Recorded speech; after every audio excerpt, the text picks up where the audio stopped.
I grew up in East Harlem, in New York City, 122nd Street and Lexington Avenue, and I was born in the late '60s, and I was a child in the '70s.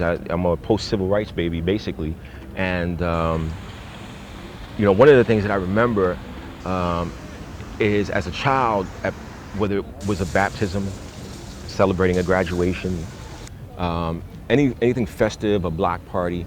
As a kid, I would fall asleep sometimes at these parties while the adults kept hanging out. But the music was always still playing in the background. And I wonder what effect that might have had on me writing the book in terms of that music providing a soundtrack for any dreams I was having at that time. So the music was always kind of built in. There were always jam sessions going on in my living room because most of my uncles and my father, they're musicians, and there was always some sort of song being sung in the living room or in the jukebox playing at the local club. And then I came of age, as a young adult during the hip hop era, and that was music all over.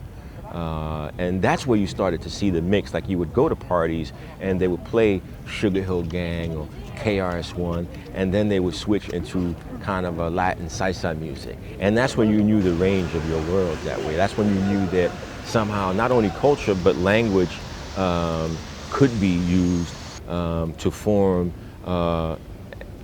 as corny as it sounds, a new language, basically. And what I've always enjoyed about language and the way it works, especially where I grew up, that every generation, every half a generation, even every 5 years, every week, basically, the language was changing. There was always one word that changed, that became part of the lexicon and how you used it.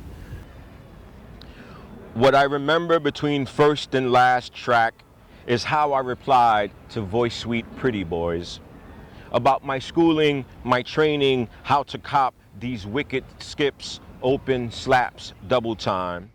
What could I say but point to my ears, poet?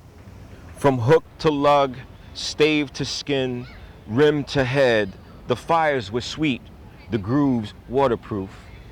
I smoked bottom off barrel and brim off bucket.